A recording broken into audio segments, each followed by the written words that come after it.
Hello and welcome to another episode of In PS We Trust. This time, the reason why we're getting together so soon after the last episode is because we had some major news. On episode 47, we covered The Last of Us Part 1 and why we felt that it was worth the money. Now, we had guest on Lewis, Potato Chief, the Xbox expert himself, the Dark Lord of Xbox. He was on and he was bashing the game left, right and centre, saying it was a cash grab, and we were all there giving our points as to why we were full of hope for this game. Well, it turns out 2 days after recording that, leaks started to come out. Those leaks showed what looked like a lack of gameplay and graphical enhancements, but that was pretty much about it. Naughty Dog took notice of these leaks, and they released a video onto YouTube detailing their rebuilt for PS5 Last of Us Part 1, which showed off the gameplay improvements and the graphics. That brings us to now. We are going to unpack our thoughts on this, has our opinions changed, kind of go all through it. But the first question I've got for you to kick this off, I want to know, were you excited about The Last of Us Part 1 before we saw this news? And has your opinion changed as a result of seeing it? Spencer, let's come across to yourself first. Right, lads, well, it's me. Come on. Everyone knows I adore The Last of Us. And this is just a remake of my favourite game. So, of course, I was well excited for it.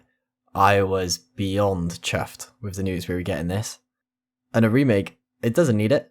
I've always thought it doesn't need it. The remaster's perfect. Looks completely fine, runs completely fine, it's great. It doesn't need a remake, but it's my favourite game. Am I going to turn down a remake of that? Absolutely not. So I'm well excited for this. And since seeing this video, the features and gameplay video, I'm still just excited as I was. I didn't expect a lot. So nothing they showed really put me off the game. If anything, and I think a lot of people are of different opinions than I am, I'm more excited than I was prior to this video. And what about yourself, Phil? Well, hello again. I'm starting to get sick of you boys. I'm seeing you guys way too much. But anyway, let's talk about The Last of Us. Well, listeners to the last episode, episode 47, which went live on Wednesday the 20th, and if you haven't seen that episode, I totally recommend it. It's a particularly good one. I was up for The Last of Us remake. I couldn't wait for it. I was really, really excited about it. But after watching this official PS5 features gameplay trailer, yeah, I'm sad to say I have soured a little bit on it. But overall, I'm trying to stay really positive. So let's see where this conversation goes. But what about yourself, Davey? So for me, my excitement going into this was next level. Like Spence said, I don't need this, right? It's not something that really demands a remake like some of the other games that we could possibly have. But I was really excited, and Naughty Dog have never let me down. So I was filled with confidence that this was going to be something that I was going to be wowed by. After viewing this, my opinion is definitely darkened. That's for damn sure. But I'm sure we'll unpack this as we go onwards. Spencer, you're always the guy who's got the stats, he's got the game facts, he's got everything that's going on and all the changes, you know all of it. Fill us in on what's been improved here, or what they showed off in that video. I've seen this video 3 times, and what I've gathered from what they've shown was that in terms of PS5 features, they've shown haptic feedback, 3D audio, adaptive triggers, and 4K HDR 60 FPS. In terms of new game modes, they've added a permadeath mode, speedrun mode, and additional game modifiers, so like slow-mo bullets and explosions and stuff. And in terms of new gameplay additions, they've added explosive arrows, more dense environments, so explosions and building damage are more realistic, AI improvements, new costumes, new upgrade animations on the workbenches, new buddy AI, also called future exposure, so the buddies can kind of tell where an enemy is going to be, and they're able to hide from their vision. And motion matching, a logic that matches desired movement, so every frame of the game is always searching for the next best animation to use. And that's it, that's the full list. Nice, some pretty big changes in there, and some nice little improvements as well. Now guys, I think it's about time we really unpack this and start getting into the meat of it a little bit. Really start unpacking the juice and getting covered in that frothy Naughty Dog juice. Just getting it all in me. Soak me over. Spence, I'm coming back to you first off because you seemed the most excited about this. What makes you so excited about this? Okay, Davey, mate. Well, there's a few things to make me excited. Obviously, all the PS5 features, the haptics, the adaptive triggers, the resolution, the FPS, that's standard. We expected that. We should be getting that in a PS5 only version of this game. If we didn't have that, it'd literally be a crime. In terms of what they've added, like a new thing to the game, the permadeath mode, can't wait to try that. I love this game. I'm sure I could probably do a permadeath if I really tried. So I'm excited to give that a go. Speedrun mode, I can beat this game in about 4 hours now. I know that. But with the speedrun mode, I could find out actually exactly how fast I could do it. And I could try and improve my times and stuff. That'd just be awesome. I love speedruns. The biggest things for me are the more dense environments, so explosions, building damage look more realistic. That immersion, the way it looks when they're hiding from the turret truck, and it's like it's shooting the columns, and you can see all the concrete flying off and stuff. And when they throw a grenade into like a shop and all the glass explodes, that looks so sick and realistic. That makes me really want to play this. The AI improvements as well, same as Last of Us 2. They actually work as a team now rather than as individual people, which just makes like experiencing the combat in the game so much more threatening, because you actually have to not just keep an eye on the one person you're watching and follow their AI path. You actually have to stay alert of the entire squad that you're fighting, and that's sick. That's actually awesome to me. The biggest thing that gets me hyped about this is the new buddy AI, the future exposure. The fact that your buddies, so if you're Joel, Ellie, can tell where an enemy's going to be and actually stay hidden from them. I'm sure it's probably going to mess up if there's multiple enemies looking around. I can't imagine it being flawless. But as far as I know, this is the first time a feature like this has been in a video game. There are so many games where you have a buddy with you and enemies are walking past and doing their walks or whatever, and they're looking your buddy right in the eyes, staring at them. Your buddy's screaming, "Hey Joel," as this enemy's right in front of them, and they don't take any notice because they're not looking at you. This is the first time they've actually come to a fix for that. And that's what I'm excited about. The realism of this game and the improvements. It's not different from the base game, but it's better. And that's what I want. Yeah, I want to actually revisit something you said just there. So when you're talking about the buddy AI, isn't that just in Last of Us 2? That exact same buddy AI, they scoot out the way, they don't get seen, they don't go into line of contact. I'm sure that exact AI pattern is a Last of Us 2. I'm sure they've just literally just taken that off Last of Us 2 and said plonk it on there and say good job. And I think that's all they've done with this. I don't think it is a brand new system. It seems from what they showed with the way they were moving around cover, that's exactly what happened in Last of Us 2. Like exactly the same. I didn't notice anything that stood out to me to make me feel like, wow, this is like you were saying, like a next gen kind of feature, right? It just looked exactly the same as that. Like the Last of Us 1 was so painfully obvious because Ellie would just get up and start walking across the center of the screen. You'd be like, what the fuck are you doing, Ellie? Like she'd be like clipping through enemies almost because she's just hanging about, kind of just invisible somehow. But on Last of Us 2, I'm pretty sure they ameliorated that. But I could be wrong. I could be wrong. Now, Phil, Spencer's laid out quite a list there in terms of things that really appealed to him when he was going into this. Have you got anything that you're echoing those points on with? What more is there for me to say, really? I think Spencer's pretty much covered it. And I mean, that's probably the benefit of having a real fan of the series on the podcast, because he really goes in depth and finds the minutiae in these official trailers of what's new and what's just a slight adjustment to the series. But for me, can we just take a minute to appreciate how beautiful this game looks? My God. We are eating good on PlayStation 5. If we're just watching games, if you're a backseat gamer, you know, like girlfriends, or you got your friends round and we're just watching you play, you are in for a treat. It looks stunning. But I do think they have missed a trick, really.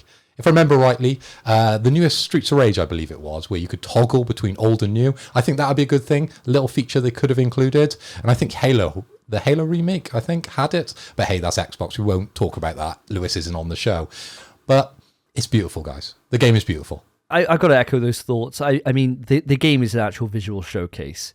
It's a feast for the eyes. It looks amazing. And when they were showing the destruction that was happening to the environment, you know, the glass that was kind of in the, that was like shattering and sprinkling all over the floor, it looked incredible. It looks simply incredible. Will it be the prettiest game on PS5? I don't know.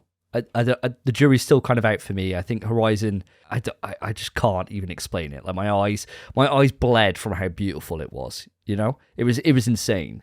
So if they can even remotely get in the same conversation as that, I'll be overly impressed by this. But you're right, it does look sensational. The thing for me that really stood out was the accessibility features.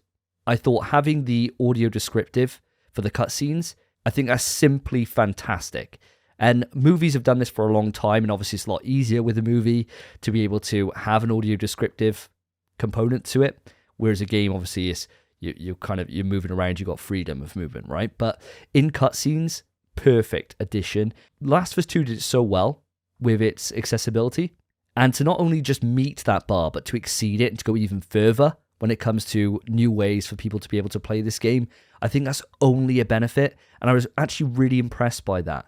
It's not something that's going to benefit me as a player because fortunately I don't have any disabilities. I don't have anything that's going to hamper my ability to be able to play it.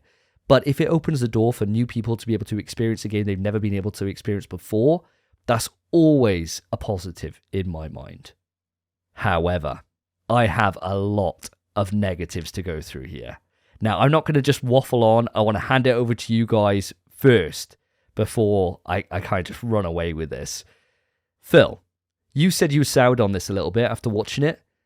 What soured you on this? There's a low-hanging fruit here, isn't there? And I don't think I want to take that one just yet, because I believe you've got some facts and figures for us when it comes to, shall we say, the combat. But we'll leave that. We'll move on. For me, I just feel like they were padding it out with extra things that are kind of pointless. And I get that with new additions and remakes and reimaginings of games. They just add things for the sake of adding things. And for me, I'm not bothered about extra costumes. Do I want to play The Last of Us Part 1 and play Ellie and Joel dressed slightly different?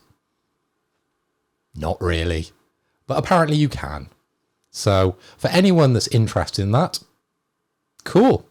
But it's not a feature I'm looking forward to. To me, it seems like as if they said, right, well, we can probably get a couple of different pre-orders here by saying, "Our game, you've got this skin, right? You've got the Crash Bandicoot t-shirt skin. Oh, you've got the Uncharted skin. Let's just do this, right? Let's just put these little t-shirts over, and you can have this for a pre-order bonus." It kind of felt like that to me. Like, what the fuck are you going to do? You're going to walk into a store, you use a shiv knife on a door, and you just got Ellie's new combat trousers.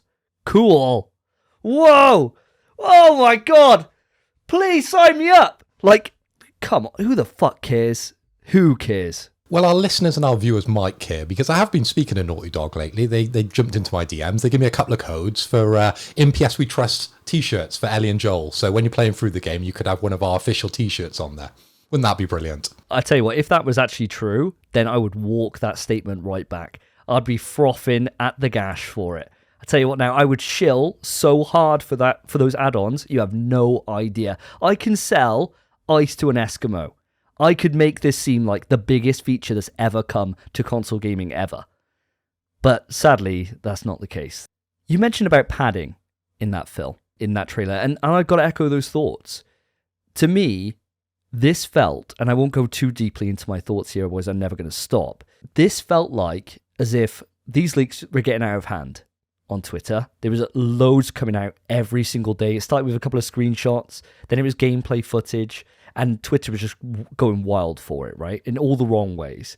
So that everyone was really kicking off about this. And it felt like they were like, shit. We've got to show why this is worth 70 quid.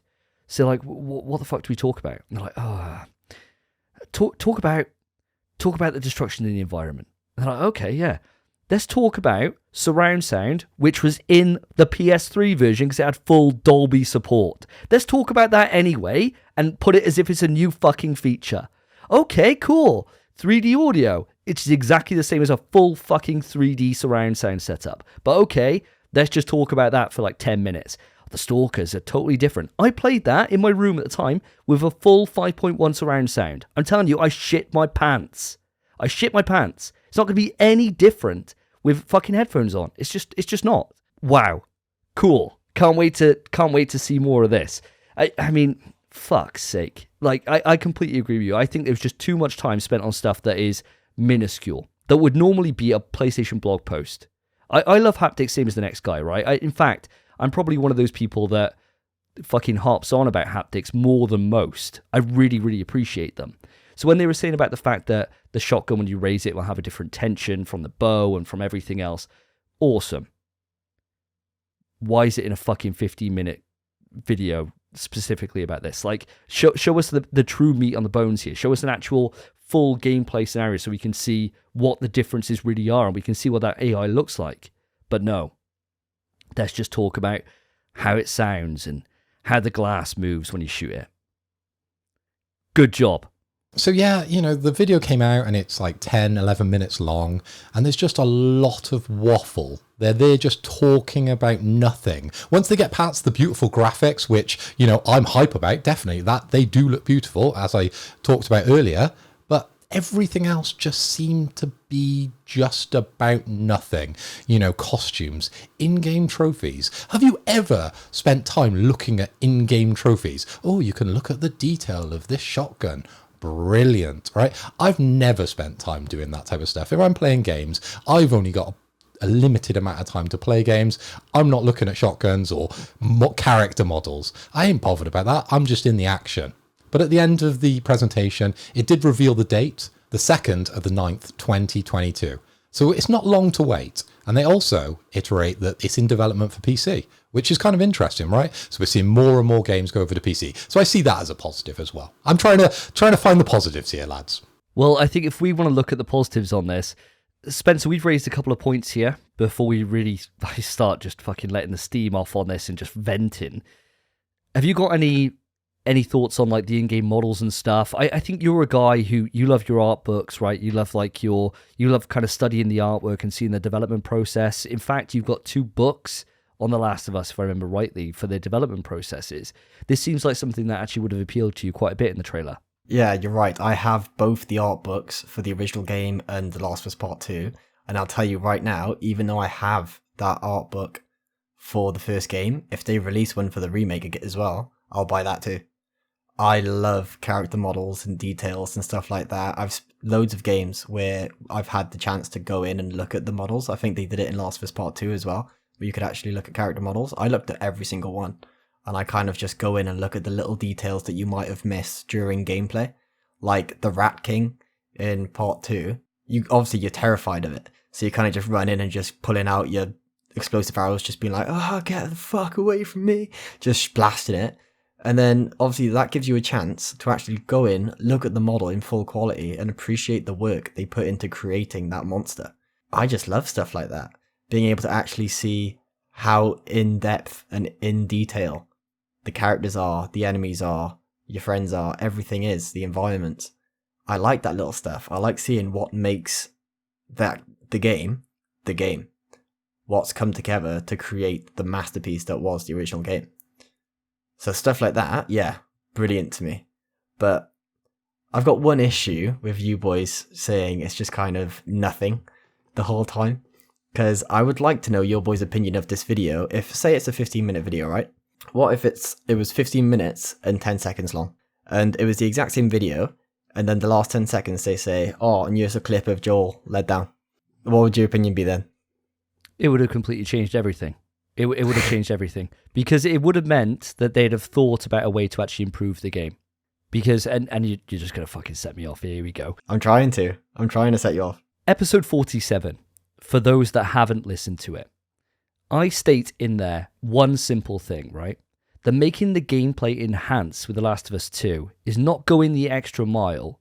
It's essential to justify its existence. This game, originally released back in 2013, the year after we had the remaster, which came out in 2014. So it's been 8 years since then.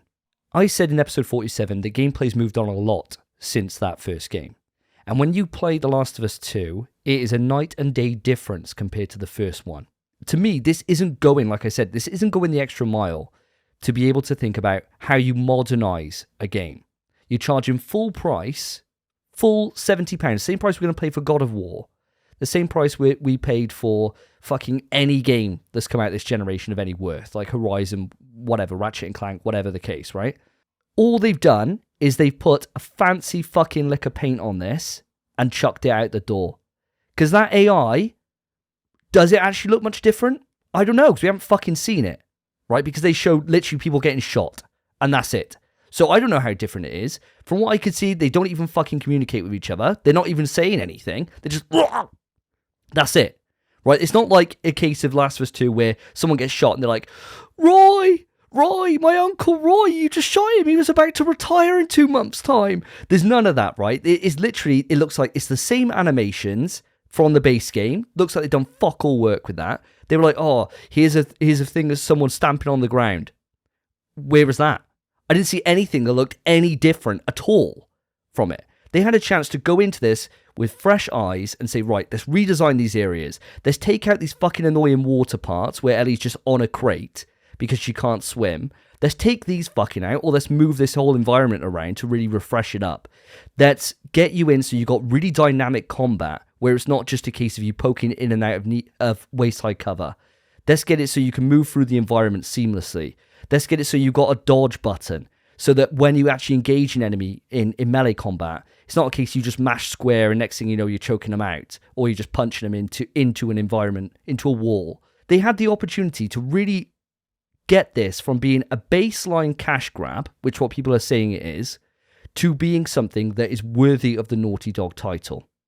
And I personally am looking at this and saying that this is something that I will not support. I will not support a 70. I just will not. Because if you compare this to Demon's Souls, right, we just look at the Demon's Souls. They've gone into this with the same design concept as Demon's Souls did, in terms of we're going to honor what came before. It's the same base gameplay. But whereas Demon's Souls was a remake of a game that came out like years before, it actually came out in 2009, and was done by a different developer, so they felt like they had to honor that. They at least added in loads of quality of life improvements into that, and loads of unique animations. The game looks actually incredible compared to the first one because of the amount of work they've done into these animations, into the environments, but the base gameplay is the same. I expected Naughty Dog to exceed my expectation. I haven't set the bar high, and they have fucking fallen way below that. I have 2 points, one in support of your argument and one against. The one in support is obviously Demon's Souls, like you said. Massive upgrade to the game, and they stayed true to the game. Also, it was 50 at launch, not 70. Really? 50? 50 on launch, really? Yeah. Wow. What a Demon's bargain. Souls wasn't 70 quid. And that was a greater remake than this, I would say as well. I'd agree with you there. The thing I would disagree with, I agree with most of your points in that they could have added so much more and made it a greater game. The only thing you said that I disagree with out of all your points was taking out Ellie being on a crate. They literally can't take out those segments, because if you delete all of that, it ruins the importance of Joel teaching her how to swim in part 2. No, of course. And you could still have them in, right? But maybe just redesign. Maybe it's not so every fucking 10 minutes, right? Then there's magically another floating crate there. You know, they could just redesign it a little bit better so that she doesn't have to jump on this crate, which is just there every single time there's water. It's like, come on, man. It happens like 3 times throughout the game. It's too much, man. It's too much. It does my head in. But that's a very nitpicky thing, right? That's a very nitpicky thing. I think for me, it's just a case of this game, I thought would be a way that would be my definitive way to experience the game. A new experience for me as a player who supported the studio for a long time and somebody that was there when it originally came out in 2013 and then 2014. I know this game like the back of my hand. I do not have the nostalgia there for this game that I do for hundreds of other games, like Shadow of the Colossus, right, when that was remade. There's not been that time there for me to gain that nostalgia that I need for this to really hit home with these visual enhancements. It's just not there. And so if it's the exact same experience that I've had countless times before, but just prettier, I don't need that. And that's why, for me, for the studio that is the pinnacle, the crown jewel in the PlayStation Family Studio. I expect them to do better. And they haven't done that. Amen, brother. I just don't understand why they did this themselves. Why are they wasting their talent just to make a game look better? As I said in the last episode, this is Naughty Dog. We expect a certain level of game whenever they announce something. And this, it's just an up-res, isn't it? It's just a better lick of paint. It's just a nicer graphic, right? Imagine what else they could have been working on if they had just shipped it out to a third party. They didn't even add new sections to the game. Maybe explore more environments or just something extra, right? If they're not going to give us the overhaul of the combat, which is probably the main bugbear for myself and you, Davey, why not give us 5 more hours of gameplay or something like that? So I've got a need to play this game other than playing it in beautiful PS5 graphics. My counter argument to that is just the case of the main team had to do this, and they made the decision to do this because I assure you, everything they've done with this remake part 1, the more density in environments, the AI improvements, upgraded animations, new buddy AI, motion matching, the permadeath, the speedrun, game modifiers. Granted, they had to take the time to do all of that, but I assure you that time's going to be put to use in the next iteration of The Last of Us. It wasn't a waste of time because all of that will go into the next game in this IP. That's very true. But then, and that is a great point. They're going to learn a lot from this experience, right? They did the same for PS4 when it came to The Last of Us then. Is it a case that every single generation that comes by now, PS6, PS7, PS8, PS8.5, PS9 and 3/4, right? Are we going to get a new Last of Us because that's their way to learn the system? No other fucking studio does this. No other studio in the family is like, oh, let's just do this and have it as a test bed. And the ones that did charge a £10 upgrade fee. Where the fuck is that? Why isn't it a case that if I own the game already, because it is essentially the same game, I can't just upgrade it? It's bullshit. We talk about, and we had Lewis coming back to us saying that Sony's been ripping us off when it comes to Ghost or it comes to Death Stranding because of their director's cuts, right? But if you own those games, you get this at a much discounted rate, right? You pay that just extra amount to upgrade, and you get the DLC content included. They could have just done that with this, and it would have ameliorated every single issue they're going to run into.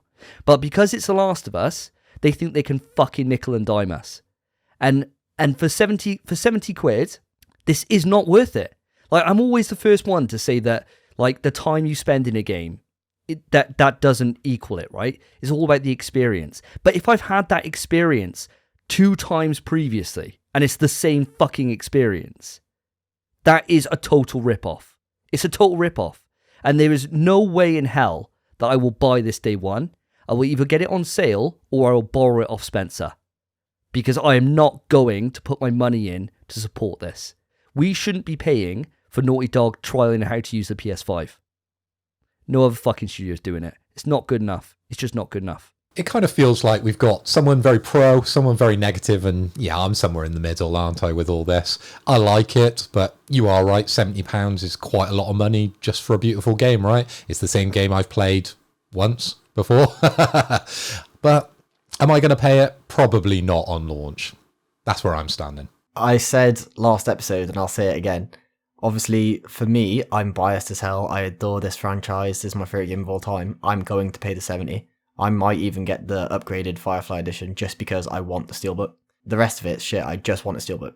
I want this to be my copy of The Last of Us. But I said it last episode, and I'll say it again here today. For me, it's worth 70. I understand for everyone else, it's not. The game should be priced at £50, 100%. Because the point I made last time was that this is literally the remaster, but less. Because all they've done is remake the game, sure.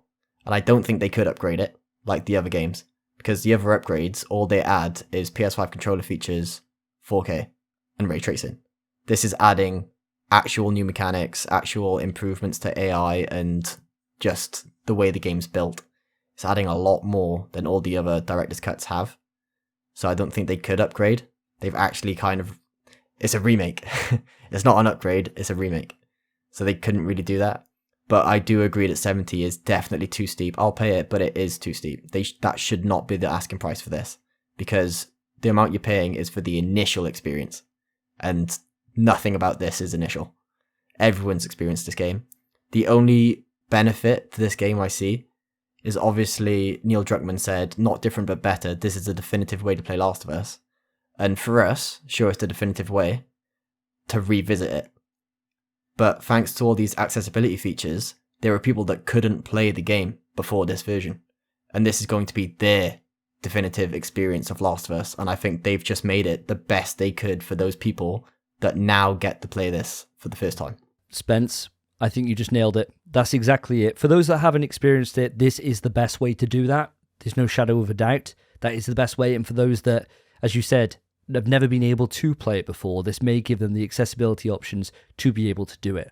It's just a damn shame that I'm not one of these people that's going to really benefit from this game. And it stings. It really does. Has anyone got any closing thoughts on this before we end? I've got a quick question for you lads, just before we close it out. So we've had the initial release back in 2013. We've had the remaster now in 2014. We've had the remake, or we're going to get the remake now in 2022. What comes next? What's the next version of The Last of Us? What do they call it? Well, I mean, all you'd have to do really is you wait till a couple of months' time, they show off Factions 2, and then you get The Last of Us 2 remake, right? And they just do that, and people will fucking buy that, I guess. And that's what you do next. And then what you do is you wait till, like I said, the next console generation, every console generation, let's bang another one out. Remake. Or you start going into what they do with Kingdom Hearts, right? Where it's like remake, Final Point 2.0, Point Kingdom Hearts Deluxe, Shattered Dimensions, right? You start just adding more and more shit onto the title until you're at, PlayStation 12. And we've had like our 15th fucking remake of it because they've done another one for every pro version of the console. And you're getting to the point where it doesn't fit on the box anymore. You've got a little, you do this, right? You open it up and you just go, and it's a scroll, and it just comes down, where it's got all these different like subtitles on it. And by that point, the only thing they've done by then is you're not playing as Joel and Ellie with character models. It's people that are sitting in your living room that act it out for you. Because that's what PlayStation 12 does, right? It's the case you plug it into your fucking neocortex and you're in there. And you're like, oh my God, I'm actually in this environment. But I still can't go any higher than still can't lie down, and I still got waist high cover. That's what's going to happen, Phil. Calling it now. I was going to go for director's cut, but hey, you've just gone one step further with all this. That is the future of The Last of Us. But lads, when are they going to stop? That's my final question. Is 3 versions of the same game too much? Personally, I think they've set this precedent now that from this point, realistically, you shouldn't really touch it for at least 2 console generations, surely to God. Like, if we're talking about the PS7, and they show it again, maybe that's 14 years away, maybe then there would be a little bit of nostalgia in me, right? I'd be like, oh, I remember thinking that looked great on the PS5. I can't wait to see what they've done to improve it. Uh-oh, we're back here again. I'll tell you boys now, in my opinion, this is the final version of Last of Us 1. And I've thought that since they've showed it. It mostly arcs to the point I made last episode, where I said, I think that games have more or less reached their peak in terms of graphics and fidelity and stuff like that. I can't see it getting a lot better. I'm sure it will, and it'll blow my mind. But in terms of the next 2 console generations, we're just going to get the same game, probably a director's cut. They might director's cut it, which would be fine. A tenner. That'd be fine. But the game's not going to improve from here. It's just going to be 8K, better HDR, better ray tracing, and 120 FPS. And maybe more controller features. I mean, I imagine that's what PlayStation's focusing on now, because their controller's sick. I can't imagine them actually remaking this game when it looks this good. I don't think it can get better than this, at least for the next maybe 20, 30 years. Well, we'll have to wait and see. I mean, the PS6 is probably about five years off. So we'll see then if at that point we're revisiting The Last of Us again for another time. But we'll save that for down the road. This has been In PS We Trust for a special topic. I hope you've enjoyed it. If you've got any thoughts on The Last of Us Part 1, please leave them in the comments and we will make sure to respond to you And if you have any additional questions you want to ask us, we can make sure to include it on episode 48 that we're recording next week.